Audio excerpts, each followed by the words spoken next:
तो जो हमारा फंक्शन है एफ एक्स डी एक्स, इसकी जो वैल्यूज है x इक्वल टू ए से x इक्वल टू बी तक है, ठीक है। तो x इक्वल टू ए पर हमारी स्ट्रेट लाइन होगी, x इक्वल टू बी पर ये हमारी एक स्ट्रेट लाइन होगी। अब ये फंक्शन जो है एफ एक्स, ये एफ एक्स फंक्शन क्या होगा, ये एफ एक्स फंक्शन हो गया और ये डी एक्स हो गया। तो अब हमें क्या बता रहा है, हमें ये बता रहे हैं कि एफ एक्स और डी एक्स का मल्टीप्लाई करना है, क्लियर। तो एफ एक्स ए है और डी एक्स ए है, इन दोनों का अगर हम मल्टीप्लाई करेंगे कहां से कहां तक, x इक्वल टू ए से x इक्वल टू बी तक, मींस यहां से लेकर के और यहां तक, और ये एफ एक्स अगर फंक्शन है तो इनके बीच का जो भी एरिया होगा वो इसकी फाइनल वैल्यू होगी, मींस जो फाइनल इंटीग्रल आएगा, जो इस इंटीग्रल की जो फाइनल वैल्यू आएगी वो इसका एरिया होगा। Area covered by this curve within limits of x equal to a to x equal to b. ये क्या हो गया, हमारा फाइनाइट इंटीग्रल्स हो गया, ठीक है। अब जो फाइनाइट इंटीग्रल्स हो सकते हैं वो हमारे दो टाइप के हो सकते हैं। एक हो सकता है हमारा प्रॉपर इंटीग्रल और दूसरा हो सकता है इम्प्रॉपर। अब ये क्या प्रॉब्लम हो जाएगी हमारी, प्रॉपर मींस जिस फंक्शन की जिस लिमिट्स की कोई ना कोई वैल्यू है, प्रॉपर फॉर्म में है, उसको हम प्रॉपर बोलेंगे, और जो इम्प्रॉपर फॉर्म में नहीं है वो इम्प्रॉपर है। ये तो कहने के लिए होगी, लेकिन इम्प्रॉपर है क्या, हम बात करते हैं। देखिए इम्प्रॉपर में भी दो टाइप के हो सकते हैं, एक फर्स्ट टाइप और एक सेकंड टाइप के। अब फर्स्ट टाइप के कैसे, जहां पर अगर हमने फाइनाइट वैल्यू हमारी कब आएगी, हमारी कैसी वैल्यू आना चाहिए, इंटीग्रल की वैल्यू फाइनाइट वैल्यू आना चाहिए। हम तो यही बोल के चले ना, अगर हमारे पास में सपोज दैट ए इंटीग्रल है ना, और ये फंक्शन एफ एक्स है, हमने लिख दिया x बराबर में a, जो हमारा इंटीग्रल है वो x इक्वल टू a से x इक्वल टू इनफाइनाइट तक है और एफ एक्स डी एक्स है। अगर हमारा इंटीग्रेशन ये है तो ये इंटीग्रेशन क्या हमारा फाइनाइट होगा क्या, बिल्कुल फाइनाइट इंटीग्रल है। लेकिन फाइनाइट इंटीग्रल में हमारी इसकी फाइनल जो वैल्यू आएगी वो एक प्रॉपर फाइनाइट वैल्यू आएगी क्या, देखो अगर हम x इक्वल टू ए से x इक्वल टू इनफाइनाइट ये है कहां पे, ये तो अनलिमिटेड इनफाइनाइट है, तो इसके द्वारा जो एरिया कवर्ड किया जाएगा वो क्या होगा, वो भी अनलिमिटेड होगा। उसकी कोई वैल्यू फाइनाइट होगी क्या, नहीं होगी। तो जो फाइनल आंसर आएगा वो क्या आएगा, इनफाइनाइट आएगा। तो जहां पर भी हमें इस टाइप से अगर हमें लिमिट के थ्रू लिमिट्स जो हैं उनके थ्रू अगर हमारा जो इंटीग्रल है उसकी वैल्यू हमें लगती है वो फाइनाइट जा रही है, उसको हम क्या बोलेंगे, improper integral of first kind, कि जहां पर लिमिट्स जो है, अब लिमिट्स भी दो हैं, एक हमारी अपर लिमिट है और दूसरी हमारी लोअर लिमिट है। या तो अपर लिमिट इनफाइनाइट हो या लोअर लिमिट इनफाइनाइट हो या दोनों ही लिमिट इनफाइनाइट हो, तो हमारा क्या हो जाएगा, first kind of improper integral हो जाएगा। लेकिन अब इसमें भी इम्प्रॉपर इंटीग्रल में दो टाइप के आंसर हो सकते हैं, या तो हमारा कन्वर्जेंट हो सकता है या डाइवर्जेंट हो सकता है, इसकी हम बाद में बात करेंगे, ठीक है। तो सबसे पहले हमने इम्प्रॉपर और फर्स्ट काइंड की बात कर ली, जिसमें लिमिट जो है वो लिमिट से हमें पता चले कि वैल्यू की जो इंटीग्रल है उसकी वैल्यू फाइनाइट नहीं आने वाली है, उसकी वैल्यू इनफाइनाइट रहेगी, तो लिमिट देख करके पता चलेगा। और दूसरा अगर हमें फंक्शन देख करके लगता है वो फंक्शन जो है उस लिमिट के अंदर में अगर उसकी वैल्यू हमें लगती है इनफाइनाइट आ रही है, तो क्या होगा, फंक्शन को देख करके, लिमिट को देख के नहीं, फंक्शन को देख करके, तब हम क्या बोलेंगे, जो भी फंक्शन है, जो भी इंटीग्रल है वो हमारा कैसा है, जो इंटीग्रल है वो हमारा इम्प्रॉपर इंटीग्रल है। सपोज दैट अगर 1 से लेकर 5 तक वैल्यू है 1 upon x minus 2 x minus 6 है, इनटू में dx है, तो हम क्या बोलेंगे, इसकी वैल्यू क्या हो जाएगी, इसलिए इम्प्रॉपर इंटीग्रल लग रहा है x माइनस 2, क्योंकि लिमिट के बीच में कहीं ना 2 है, तो क्या आ जाएगा आंसर, इनफाइनाइट आ जाएगा। तो हमारे कहीं ना कहीं इम्प्रॉपर कब होगा, जब हमें लगे इंटीग्रल की वैल्यू फाइनाइट नहीं आ सकती है, देन हमारा इंटीग्रल क्या कहलाएगा, इम्प्रॉपर कहलाएगा। अब इम्प्रॉपर इंटीग्रल भी फर्स्ट काइंड हो सकता है और सेकंड काइंड हो सकता है। फर्स्ट काइंड जिसमें लिमिट को देख करके हमें पता चले कि जो फंक्शन है वो हमारा इम्प्रॉपर इंटीग्रल है, और सेकंड काइंड कब होगा, सेकंड काइंड तब होगा जब हमें फंक्शन देख करके पता चले कि जो इंटीग्रल है उसकी वैल्यू इनफाइनाइट हो सकती है, क्लियर। अब हम आते हैं इम्प्रॉपर इंटीग्रल के आंसर पर। अब इम्प्रॉपर इंटीग्रल अगर रहेगा तो उसकी वैल्यू कुछ फाइनाइट होगी क्या, नहीं होगी। जब उसकी फाइनाइट वैल्यू नहीं होगी तो फिर हम उसके आंसर्स को या तो कन्वर्जेंट आंसर बोलते हैं या डाइवर्जेंट बोलते हैं, या हमें एक हो सकता है हमारे पास में कुछ फाइनाइट आंसर आए। अगर हमारे पास में कोई फाइनाइट आंसर आता है ना, या क्वांटिफाइबल आंसर आता है, इनफाइनाइट आंसर नहीं आता है, तो हम क्या बोलेंगे, वो क्या है, इंटीग्रल कन्वर्जेंट है।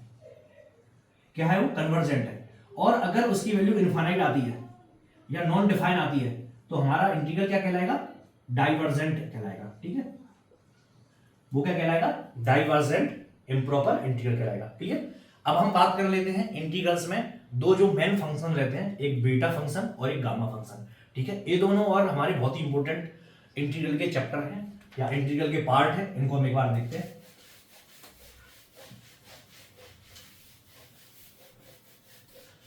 जब भी हम इंटीग्रल की बात करते हैं तो हमारे पास में कौन सा फंक्शन है, बीटा फंक्शन। ओके, एक बीटा फंक्शन है, एक हमारा गामा फंक्शन है। 0 टू इनफाइनाइट e की पावर माइनस एक्स, एक्स की power n minus one into में dx। तो जो हमारा गामा फंक्शन होता है, ये क्या है हमारा गामा फंक्शन। गामा फंक्शन का जो स्टैंडर्ड फॉर्म है, वो स्टैंडर्ड फॉर्म क्या है, 0 टू इनफाइनाइट e की पावर माइनस एक्स, एक्स की power n minus one into में dx, वो क्या कहलाएगा, गामा n। यहां पर n माइनस वन रहेगा तो यहां पर n आएगा। क्लियर, x की पावर रहेगा। ठीक है, अब यहां गामा की कुछ कुछ वैल्यूज हमारे लिए इंपॉर्टेंट है, उनको हम देख लेते हैं। ठीक है, अगर गामा 1 है तो इसकी वैल्यू क्या आ जाएगी हमारी, गामा 1 की वैल्यू आ जाएगी हमारी 1। अगर गामा 1/2 है, इसकी वैल्यू आ जाएगी हमारी पाई/2। अगर हमारी गामा n है तो इसकी वैल्यू क्या आ जाएगी हमारी, गामा n की वैल्यू n-1 का फैक्टोरियल।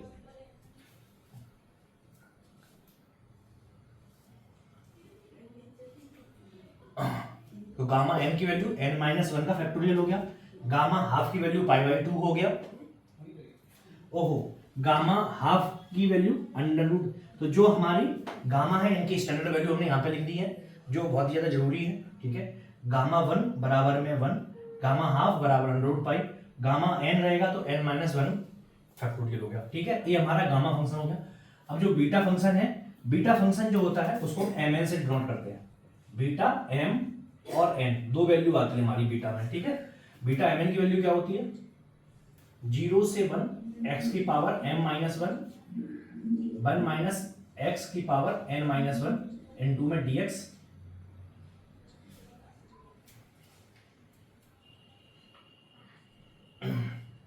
तो एक तो हमारे पास में जो इंपॉर्टेंट फंक्शन है वो गामा है, तो गामा n बराबर में ये है स्टैंडर्ड फॉर्म इसका, 0 टू इनफाइनाइट e की पावर माइनस एक्स की पावर n-1।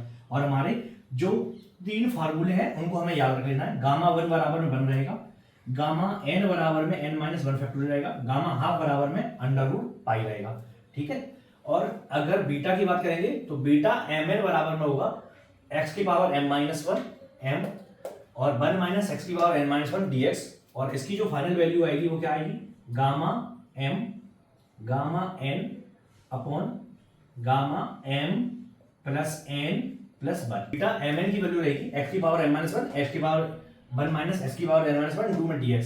और यहाँ जो इसकी वैल्यू आएगी वो gamma n upon gamma m plus n, और जो m गामा की वैल्यू है वो हम ऐसे डिनोट करते हैं। क्लियर, तो ये हमारे क्या हो गए, स्टैंडर्ड फॉर्म हो गए। अगर हम यहां पर x बराबर में साइन स्क्वायर थीटा रख दें तो क्या हो जाएगा, dx बराबर में 2 sine theta cos theta into में डी थीटा हो जाएगा। और अगर हम इस फंक्शन को सॉल्व करें तो क्या हो जाएगा, 0 का 0 रहेगा क्योंकि साइन स्क्वायर थीटा बराबर 0, तो थीटा की वैल्यू 0 हो गई। अब साइन स्क्वायर थीटा बराबर 1 रहेगा तो साइन थीटा बराबर में क्या हो जाएगा, 1 हो जाएगा, और थीटा की वैल्यू पाई/2 होगी। क्लियर, अब x की पावर m-1, तो साइन स्क्वायर थीटा की power m-1, 1 minus sine square theta की पावर n-1, यही हो जाएगा, इनटू में dx है तो dx की वैल्यू कितनी होगी, 2 sine theta cos theta into में डी थीटा हो गया। और अगर हम इसको आगे सॉल्व करेंगे तो कितना आ जाएगा, ये 2 बाहर निकाल लेते हैं, 2 बाहर आ गया, कितना हो गया, 0 टू पाई/2 साइन की पावर 2m-2 थीटा, और 1 माइनस साइन स्क्वायर थीटा बराबर क्या हो जाएगा, कॉस स्क्वायर थीटा, तो क्या हो जाएगा, कॉस स्क्वायर थीटा हो गया की पावर n-1 इन 2 में क्या है sine theta cos theta into D theta. अगर हम इसको और सॉल्व करेंगे तो हमारे पास में क्या आ जाएगा 2 0 टू पाई बाई 2 साइन की power 2m-1 theta, similarly cos 2n-1 इन थीटा इंटू में डी थीटा। अब जब हमारा बीटा mn की वैल्यू अगर a भी रहेगी तब भी इसका आंसर कितना आएगा, gamma m into gamma n upon gamma m plus n। Clear. तो अगर आपके पास में स्टैंडर्ड फॉर्म में कोई भी इंटीग्रल दिया हुआ है तो हमारे पास में ये मैक्सिमम जो है बीटा का फॉर्म में दिया होगा या गामा के फॉर्म में दिया होगा, तो उस क्वेश्चन को समझ करके और हमें उसको उस फॉर्म में कन्वर्ट करना है। जब हमने इसको कन्वर्ट कर लिया फिर हमें उसकी वैल्यू कैलकुलेट करना है। 4 की पावर 10 इंटू में dx। ठीक है, तो अगर हम इसको सॉल्व करेंगे तो क्या करेंगे, यहां पे हम क्या लेंगे x की पावर 4 बराबर में t ले लिया तो 4x³ इंटू में dx बराबर में dt हो गया। और जब हम यहां पर रखेंगे तो कितना हो जाएगा 1 है। ठीक है, 0 to 1 है। अगर हमारे पास ये फंक्शन दिया हुआ है, ठीक है, तो हमने x की पावर 4 बराबर में t मान लिया तो 4x की पावर 3 dx बराबर में dt हो गया। ठीक है, अब हम यहाँ पर वैल्यू रखते हैं तो x की यहाँ पर t की वैल्यू क्या हो जाएगी 0 हो जाएगी, यहाँ पर t की वैल्यू क्या रहेगी 1 ही रहेगी। ठीक है, अब x की पावर 7 को हम क्या लिख सकते हैं, अगर हम x की पावर 7 को x की पावर 3 इंटू x की पावर 4। ठीक है, और अगर हम यहाँ पर x की पावर 3 लिखे हुए हैं और यहाँ पर dx है ना, एक dx है तो इसको हम कैसे लिखेंगे 0 से 1 x की पावर 4 इंटू में 1 माइनस x की पावर 4 की पावर 10 इंटू x की पावर 3 dx, ये हो जाएगा। तो अगर हम यहां पर अब वैल्यू रख दें तो हम वैल्यू रख सकते हैं आसानी से। तो अगर हमने x की पावर 4 बराबर में t रखा हुआ है, हम लिमिट कैसे निकालेंगे वो भी देख लेते हैं। ठीक है, अब हमने x बराबर में 0 था तब लिमिट हमारी लोअर लिमिट कितनी थी, हमारी लोअर लिमिट थी वैल्यू हमारी 0। अब x बराबर में 0 है तो t बराबर में कितना हो जाएगा x की पावर 4, तो लोअर लिमिट कितनी हो जाएगी हमारी, लोअर लिमिट हो जाएगी हमारी x की पावर 0 देंगे 0 हो गई, 0 हो गई। अब जब हम अपर लिमिट की बात करते हैं तो अगर हमारी अपर लिमिट जो है वो कितनी है 1 है और यहाँ पर क्या है t बराबर में x की पावर 4, यहाँ x बराबर 0 है और x बराबर 1 है। ठीक है, तो अपर लिमिट क्या हो जाएगी t बराबर में 1 की पावर 4 बराबर में कितना हो जाएगा 1, तो 0 to 1 हो गया। इतना तो क्लियर हो गया। क्लियर। अब x की पावर 4 तो x की पावर 4 बराबर में t हो गया, 1 माइनस x की पावर 4 1 माइनस t की पावर 10 हो गया, x की पावर 3 इंटू में dx बराबर में कितना हो गया dt बाई 4। अब अगर हम देखें एक इस फॉर्म में हो गया, यही वाला फॉर्म में हो गया 1 माइनस x की पावर n माइनस 1, यही हो गया। तो अगर हम यहां पर कंपैरिजन करें इसका तो क्या हो जाएगा, ये यहां पर अगर हम कंपैरिजन करें तो क्या मिलेगा हमें m बराबर में कितना है 2 है, और अगर हम n बराबर में जाएंगे तो n बराबर में कितना मिलेगा हमें 11 हो गया। तो अगर हम इसका आंसर निकालेंगे तो क्या हो जाएगा, फाइनल आंसर हमारा कितना आएगा, तो हम इसका आंसर ले लेते हैं, कितना आ जाएगा gamma 2 gamma 11 upon gamma 13 divide by 4 है तो डिवाइड बाई 4, यही हमारा आंसर हो गया। क्लियर। अब हम ऐसे ही सिमिलरली एक और क्वेश्चन देख लेते हैं जिससे कि आपके और भी डाउट क्लियर हो जाएंगे। अगर हमें इसको सॉल्व करना है तो हमने क्या पढ़ा हुआ है, हमने एक बीटा फंक्शन पढ़ा हुआ था, एक गामा फंक्शन पढ़ा हुआ था, और गामा फंक्शन में क्या पढ़ा हुआ है gamma n equal to 0 to infinite e की पावर माइनस x की पावर n माइनस 1 इंटू में dx, ये होना चाहिए। तो हमारे पास में e की पावर माइनस x होना चाहिए, यहाँ पे e की पावर माइनस बाई क्यूब है। तो सबसे पहले हमें बाई क्यूब की जगह क्या लाना पड़ेगा, एक सिंगल वेरिएबल लाना पड़ेगा, इसकी पावर होना चाहिए। तो हम क्या कर लेंगे बाई की पावर 3 बराबर में t मान लेंगे। क्लियर। जब हम बाई की पावर 3 मान लेंगे तो 3y² बराबर में क्या हो जाएगा, 3y² बराबर में क्या हो जाएगा 3y² dt। इसको हमने यहां पर भी डिफरेंशिएट किया और इस तरफ भी डिफरेंशिएट किया। ठीक है, तो 3y² dy इक्वल टू में dt हो गया। अगर अब हम यहां पर वैल्यू पुट करें तो क्या हो जाएगा, अगर यहां पर y बराबर में 0 है और y बराबर में इनफाइनाइट है, ठीक है, तो y बराबर में 0 है तब t बराबर में कितना हो जाएगा, बाई क्यूब बराबर में कितना आ जाएगा 0, यही होगा। अगर y बराबर में इनफाइनाइट है तो t बराबर में क्या हो जाएगा, बाई क्यूब बराबर में क्या हो जाएगा, इनफाइनाइट हो जाएगा। तो हमारी लिमिट आ गई 0 टू इनफाइनाइट। क्लियर, इतना क्लियर हो गया।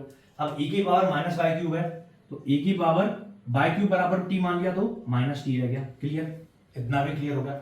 अब नेक्स्ट है y की पावर 1/2 इंटू में dy। अब हम यहां पर आते हैं 3y² dy, 3y² dy बराबर में क्या है, dt, ठीक है, यही है। लेकिन अब हमें यहां पर y की वैल्यू कितनी है, हाफ ऑफ dy दिया हुआ है, y की पावर हाफ ऑफ dy दिया हुआ है, ठीक है। तो अगर हम इसको यहां पर कन्वर्ट करें तो क्या बचेगा हमारा, 3y की पावर 3/2 इंटू में y की पावर 1/2, यही होगा। 3 इंटू में y की पावर, अगर हम इन दोनों को ऐड कर देंगे तो कितना आ जाएगा, y² हो जाएगा। ये 3y² dy को अगर हम ऐसे लिख सकते हैं, 3y की पावर 3/2 इंटू y की पावर 1/2, ये हो सकता है। तो ये दोनों की वैल्यू y² हो जाएगा, इंटू में dt हो गया। अब y² dy तो यहाँ पे मिल गया हमें, y की पावर हाफ ऑफ dy मिल गया। अब हमें a वाली वैल्यू नहीं मिल रही है, यही नहीं मिल रही है, तो हम क्या करेंगे, यहाँ पे y की पावर 3 बराबर में t है तो y की पावर हाफ कर देंगे, तो y की पावर 3/2 बराबर में क्या हो जाएगा, t की पावर 1/2, ये हो जाएगा। तो हमने यहाँ लिख दिया 3 t की पावर हाफ इंटू में y की पावर हाफ इंटू में dy बराबर में dt, यही हो गया। अब अगर हम y की पावर हाफ ऑफ dy की वैल्यू निकालें तो कितना हो जाएगा, dt/3 इंटू में t की पावर हाफ, ये हो गया। तो हमें ये वैल्यू यहां पे रख देते हैं, e की पावर माइनस टी इंटू में dt अपॉन 3 t की पावर हाफ। तो अगर हम इसको अगर और सॉल्व करें तो क्या हो जाएगा हमारा, इसको अगर हम और सॉल्व करेंगे तो 0 टू इनफाइनाइट e की पावर माइनस टी और 1/3 बाहर आ गया, t की पावर माइनस 1/2 इंटू में dt। और जो हमारा गामा फंक्शन है वो क्या बोलता है, गामा फंक्शन क्या बोलता है, 0 टू इनफाइनाइट e की पावर माइनस x की पावर n-1 इंटू में dx बराबर में क्या होता है, गामा n, यही होता है। अब x की पावर n-1 होना चाहिए। अब यहां पर कितना है, यहां पे n की वैल्यू कितनी होगी कि -1/2 आया, तो x की वैल्यू कितनी होगी, पॉजिटिव 1/2, तो 1/3 ऑफ कितना हो जाएगा, n बराबर में कितना हो गया, हाफ हो गया, तो गामा n हो गया, गामा n बराबर में कितना हो गया, गामा हाफ अपॉन 1/3 था वैल्यू, 1/3 हो गई। और गामा हाफ की वैल्यू कितनी होती है, √π, तो आंसर कितना आ गया, √π/3। तो आंसर आपका कितना आ गया, √π/3। तो होप आपको ये वीडियो समझ में आ गया होगा, आपको ये एग्जाम्पल बहुत अच्छे से समझ में आ गए होंगे और इन आंसर से आपको क्लियरली समझ में आ गया होगा कि कैसे आपको बीटा फंक्शन, गामा फंक्शन इनका यूज करना है और कैसे इन क्वेश्चंस को सॉल्व करना है। क्योंकि गेट में ना आपको तुरंत आपको समझना पड़ेगा, जैसे